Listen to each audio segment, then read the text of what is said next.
Hi guys, this is Karl Harry Winson here, and you're listening to Through the Grapevine. Thank you so much for checking us out. Whether you're listening to us on YouTube or Spotify, I really appreciate you taking the time out of your day to have a little listen and follow what we do here on the podcast. This episode's very special. It's our 10th episode. We've been running this quite a few weeks now. I drop an episode every 2 weeks, and this is number 10.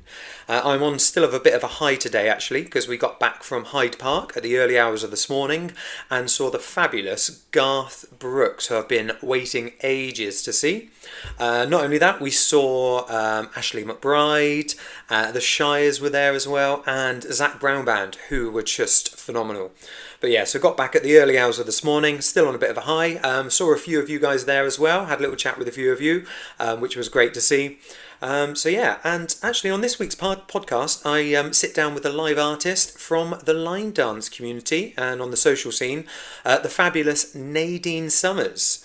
Now, Nadine has been in the music business for quite a few years now, and she's still rocking the stage and filling the dance floors with her sets on the country scene and on the line dance scene. So here we go, guys. This is my latest interview and sit-down chat with the fabulous Nadine Summers. Nadine Summers, how are you? I'm very well, thank you. It's good to see you. You too, I'll just again. let you finish your drink of water, shall I? I won't gargle, it's fine. First of all, congratulations, because I hear you're married. Thank you. Well, I've reached that age now, so I thought I'd be quite sensible. And you kept that very quiet, because I saw you about 4 or 5 weeks ago, and I knew. You knew? I knew nothing about that. So, I know. And how did it go? Everything go well? Really, really well. So they postponed it. So I flew over to Spain thinking that I was getting married within 2 days. And they changed the date because of bank holiday. Yeah. Because it doesn't happen every year, apparently. Oh. Yeah. So we did eventually get married on the Friday. And then I flew back. It sounds very jet setter. I think I came to Bournemouth. Had a gig the next day. So the line dancers had bets, will she come or not? Yeah. Which I felt quite insulted because obviously I would be here. So, yeah. So are you living in Spain or are you over here living? How's that? Both. So I'm working at primary school in Marbella, which sounds very glamorous, 3 days a week. And then I come back to gig at the weekends. Awesome. But after next weekend, my gigs I'm only gigging 2 weekends a month. Okay. So that'll either be 2 weekends and then 2 weekends off or every other weekend. So because you work in I've micromanaged my life. It sounds it. I have to. Yeah. You have everything sorted. Yeah. I've even arranged a bus that picks me up outside the apartment where I live in the UK for £3. You cannot get anything for £3. I get a bus to Stansted Airport. That is pretty good. I'm so proud. So you have a job over there teaching? So at the moment it's back office, but I go in as this music specialist. So at the moment we're setting up the concert, and so I'm just coming and organising, and it's very different from secondary school. Okay. Very different from secondary school, but yeah, it's nice. It's I've only worked there for 4 days, so everyone's really nice and really welcoming. And how long have you been involved in music then? And so from the age of 3 or 4, my brother's just under 3 years older than me. My granddad was a musician, and he bought my brother a guitar. My brother wasn't interested at all, so that was just left in the corner of his room. And then he brought round a keyboard without a stand, and it was on my brother's bedroom floor. And I kept creeping in and found a book, Play by Numbers, and I could not stop playing. So Mum and Dad decided, well, Nadine's going to be a musician. She's going to take after Granddad, and my nan was a jazz singer. Yeah. And that was it. And then I got my first keyboard. My brother was playing football, so he went off. And then I got my double keyboard, and then I started organ lessons in North London. So the music started before you sung then, or? Oh yeah, that started much later. Okay. Yeah, much later. So I was entering the Yamaha Organ Festival, winning talent shows at Pontins, where I now sing on stage, which is all I wanted to be, was a blue coat. Can you imagine being, winning the talent show as the organist? Were you ever blue coat? Were you a blue coat? No. I just used to dream that I would be, and now I've actually been on that stage and sung. So that's like a little tick box. I know it sounds pathetic, but when you're young, you think, I want to be on that stage. I don't just want to win the talent show and end up in Wales for the finals. I don't want to do that. So I've always been on stage. I went to drama school throughout my childhood. Which drama school did you go to? Bowden, Okay. London, yeah. So I went to Bowden Drama School. How long was that for? Did you do the drama school? Just up until I was 16, and I thought I was too cool for school. Yeah. And so where did the country music come in then? So my granddad, my dad was rock and roll and soul, so Gladys Knight and the Pips and Elvis. Mm-hmm. And my granddad on my mum's side loved country music, but he was a pianist. And he introduced me to Patsy Cline at quite a young age. And he's fiddling with my top now. It's okay, I'll let you. And it's okay, Joe. My microphone's just... Is it all right now? Yeah, that's fine. It's just facing the wrong direction. Yeah, so I was singing a club in North London, and there was a keyboard player there. And once I finished singing, he came over to me and he said, "Did you know you've got a country voice?" I didn't know how to differentiate country, so I didn't know there was a country voice. I was young, 18, 19. And he said, there's an audition, a band audition for resident band at the Sheraton Hotel in London, Heathrow. So he said, I'd like you to come and join us and just see how it goes. So we had the audition and we got the gig. Mm-hmm. And we were resident band 4 days a week, 4 nights a week, 4 45-minute sets. 4 45-minute sets. 45-minute sets. And then one day we needed a debutante, because our drummer was off sick. And we thought, who can we use? There's got to be another instrumentalist somewhere.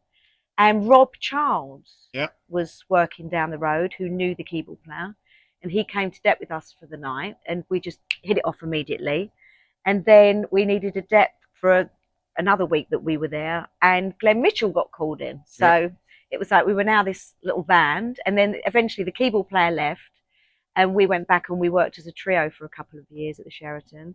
During that time, Glenn used to say, "Oh, you'd be great on the..." Oh no, Rob used to say, "You'd be great on the country music circuit. They'd love you, da da da da." And Glenn used to say, "She won't survive. She needs a hairdryer. You have to sleep in a van." And how long ago was this then? 33 years later. You're still here? I'm still here. Awesome. So you started in the country scene and you transitioned to line dance. Is there a massive difference between what you classify as a country gig and then a line dance gig, or or is it the same to you? It's changed a lot over the years. So when I first started, it was, if I turned up in, let's say, normal clothes, it was unusual because everybody used to dress up. Yeah. So you'd have to be Western to a degree. So it was predominantly country, but it was kind of the time of Shania Twain when she was massive at the time. Yeah. So line dancing, I've no idea, probably about 5 or 6 years it'd been going. So there was a divide. There was definitely a divide because the Westerners, there was just a divide purely because of the dance floor as well. Yeah. Not just the music, because the music was quite poppy. But they've come together over the years, so that's changed. A lot of the gigs now, if it's we call them, what do we call them? Country dance. So country dance for me will be a mixture of Western music, probably a little bit of rock and roll as well. But I do stipulate, if I'm at a country dance, I do stipulate to the audience that if they want pop music, then they have to come and request it. Yeah. It won't be on my list.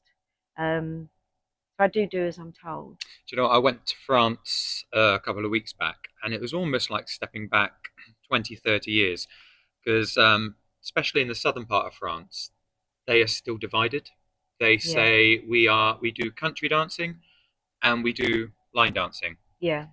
And I tried educating them a bit, and I said, look, in the UK, it's all line dance. Yeah. It's all under one umbrella. But over in France, you have the country dancers who get up to just do the country stuff. Yeah. Then they sit down, and then the line dancers come up. They do the line dancing. And it's really bizarre. I mean, if it works for them, then fair enough. But, yeah, when I worked in France for several years, and even then, on my first gig, they did say to me, "Oh, we're 10 years behind." They did say that. Yeah. I think it's quite nice. It's not really like that now here, is it? It's No, not. it's all. I think it's just all line dancing. People line dance. They dance country music. They Mm. dance pop music. They dance all sorts of music. What genre of music do you prefer? So, if you could, if you were to stand on stage and there was one particular genre of music you wanted to sing, what would you? What's your kind of like go to? Is it country? Is it swing? Is it jazz? Is it musical? Like what do you? I'm probably a musical chameleon. Bit of everything. Yes, it's situational. So Okay. it depends where I am because I will enjoy myself in a telephone box.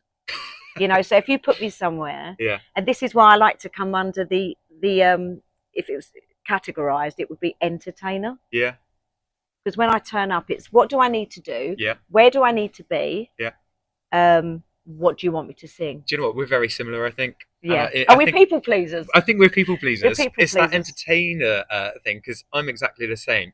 Tell me what you want me to do, how to do it, Yeah. where to be and at Yeah. what time, Yeah. and I will do it for And you. as scatty as I am, people do say, you're so professional. I go on and get the job done. Yeah, That's it. and you're good at it. Well, I think you are Well, I've anyway. had many years of making enough mistakes to You learn not from your repeat mistakes. them. Yeah. Yeah. So, what do you think are the main differences then that have changed over the past 33 years within line dance from back in like the early 90s to now? Acceptance, really. It's Oh wow, it's okay. it's it's not for me because like I just said, I go with the flow because I please, and I'm happy to do that.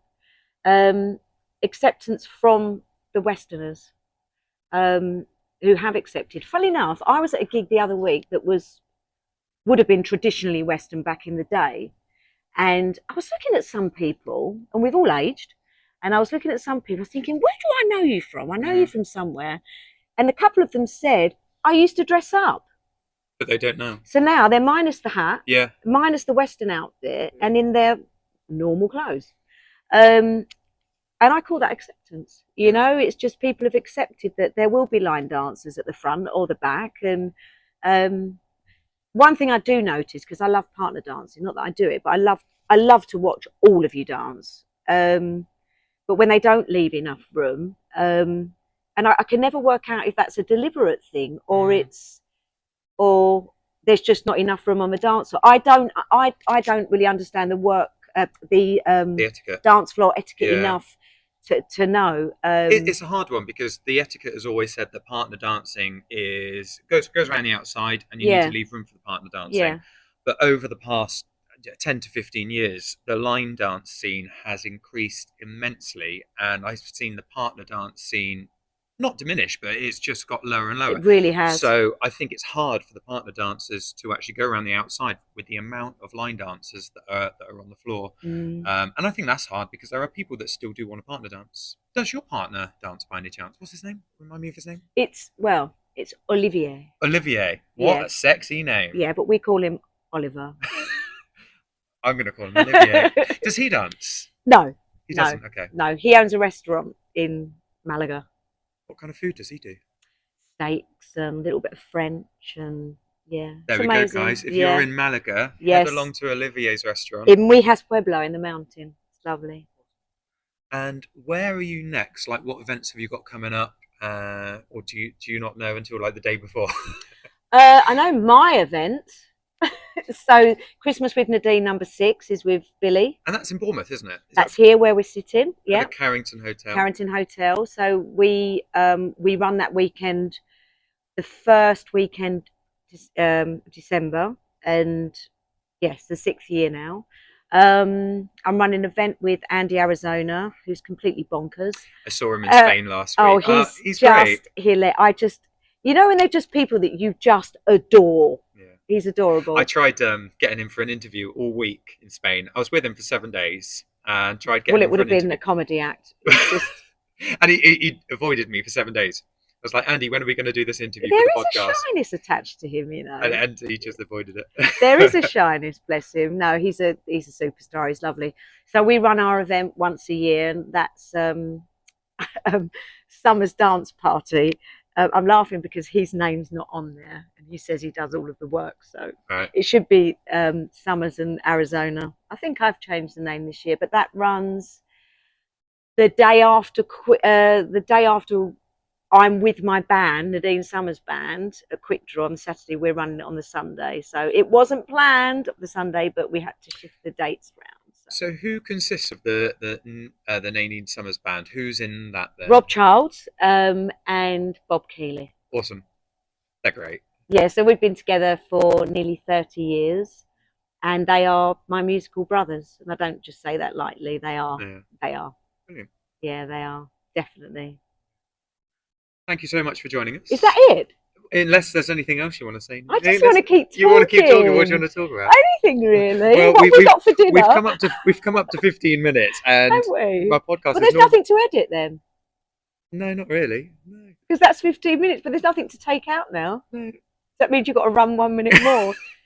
So where are we now? We're at the Carrington now, aren't we? And we've got a gig together tonight, haven't we? We're at the ELD event in Bournemouth. We are. Yeah. Yeah, so we get to work together, which is lovely. And I thought that this was a beginner's weekend. No, that's downstairs. The beginner's weekend's downstairs. I know. Don't go to the wrong gig. No, and I felt really proud of myself because I'm always really late giving in my set list. And you gave me a set list. Yeah, it drives Tina up the wall. And it was all beginner stuff. Tina Argyle, by the way. Yeah, so I did it and sent it to you, and then realised it wasn't a beginner's at all. So. And you've still not sent me your set list for tonight. That's what I mean. Yeah. Never mind. Thank you, though. You're welcome. Thank you. Have a good evening. Loved it. You too.